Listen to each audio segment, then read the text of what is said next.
이스라엘이 헤즈볼라의 최고 지도자 하산 나스랄라를 제거했다고 발표하는 것에 대해 헤즈볼라도 공식 확인하고 끝까지 맞서 싸우겠다고 밝혔습니다. 중동 확전 위기가 최고조에 달한 가운데 서방 각국은 외교적 해결책을 촉구하고 나섰습니다. 취재기자 연결합니다. 정유신 기자. 네, 국제부입니다. 네, 이스라엘에 이어 헤즈볼라도 나스랄라 사망을 공식 발표했다고요? 네, 그렇습니다. 현지 시간 28일 이스라엘군이 레바논 무장단체 헤즈볼라의 수장 하산 나스랄라를 제거했다고 발표했습니다. 이스라엘군은 전날 F-15 전투기 편대를 동원해 헤즈볼라 지휘부 회의가 열린 베이루트 남부 다이에를 공습했고 목표였던 나스랄라를 제거했다고 밝혔습니다.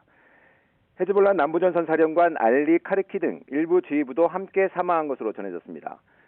이스라엘군은 이번 작전을 새 질서로 이름을 붙이고 나스랄라를 몇 년간 실시간 추적해왔다고 밝혔습니다. 베냐민 네타냐후 이스라엘 총리는 나스랄라 사망에 대해 이스라엘 국민을 대거 살인한 이에게 보복했다고 말했습니다. 전쟁의 목표 달성을 위해 나스랄라 제거는 필수적이었다고 네타냐후 총리는 강조했습니다. 이어 중동의 힘의 균형을 바꿀 수 있는 역사적 전환점을 맞았다고 자평하고 이란에 대해서도 경고 메시지를 보냈습니다. אין מקום באיראן או במזרח התיכון שהזרוע הארוכה של ישראל לא תגיע אליו. והיום אתם כבר יודעים כמה זה נכון. 이스라엘군 발표 직후 헤즈볼라 측도 성명을 통해 나스랄라가 순교했다면서 사망 사실을 공식 확인했습니다. 이어 가자 지구와 레바논을 지키기 위해 이스라엘과 성전을 계속하겠다고 강조했습니다.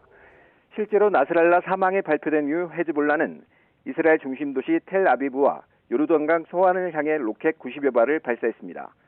또 오후엔 후티 반군이 쏜 탄도미사일이 예멘에서 날아와 공습 경보가 발령됐지만 영토 밖에서 격추됐다고 현지 언론들은 전했습니다.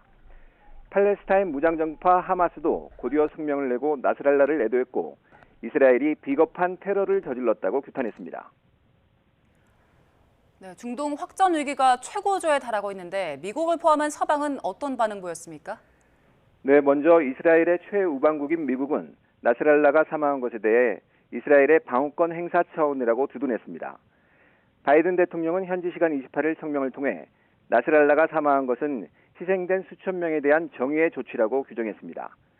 나스랄라와 그가 이끈 헤즈볼라는 지난 40년간 수백 명의 미국인을 살해한 책임이 있다며 이같이 밝혔습니다.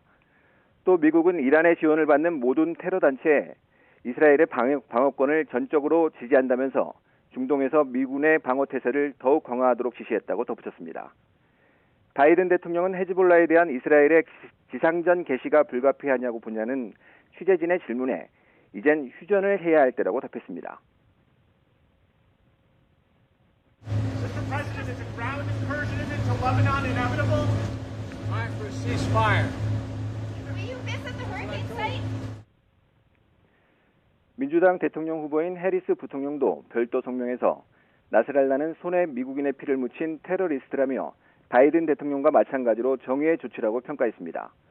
중동의 전운이 최고조에 달하면서 인근 서방국들이 확전을 막기 위한 외교적 해결책을 촉구하고 나섰습니다.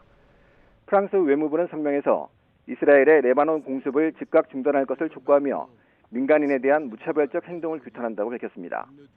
또 영국 데이비드 레미 외무장관도 레바논 총리와 통화한 뒤 유혈 사태를 종식시키기 위해 즉각적인 휴전이 필요하다는 데 동의했다고 밝혔습니다.